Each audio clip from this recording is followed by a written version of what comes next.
So you might have to actually make an effort to be optimistic. I like the possibility of the unexpected, the fact that we don't know what's coming. Think of energy.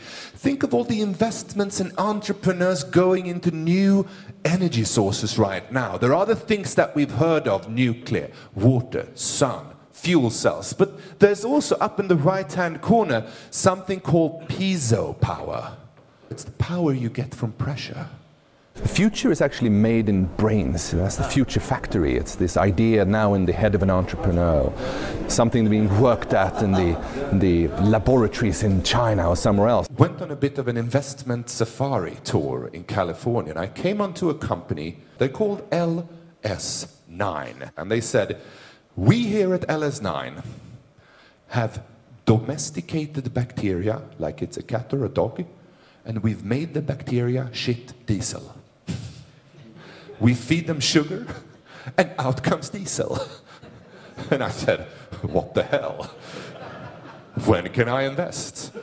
They are unfortunately private equity financed, but I've almost like, you know, a teenager for the newest Nintendo Wii game being launched. I've been camping outside of LS9 for the day when they go public. Historically, we've never run out of everything. You know, the Stone Age didn't end because we ran out of stones, as somebody famously put it. And I think what people always, when they extrapolate curves about present reserves, whether it's wheat, maize, land, attention spans, whatever it is that they forget that human minds change, new ideas come around which shape new innovations and increase productivity. That's what we've seen happening historically. Now this is an interesting insight, right? Because there's this fashion trend right now. Invest in commodities.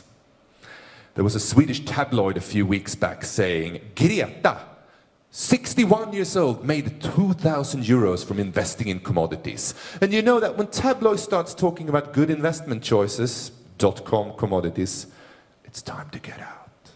Because over time, thanks to the marvel of innovation, it turns out that these are actually rather poor investments. In the long run, real weak price, ooh. Turbulent, so yes, if you're one of those short-term gamblers and players, by all means, buy, sell, but what the hell?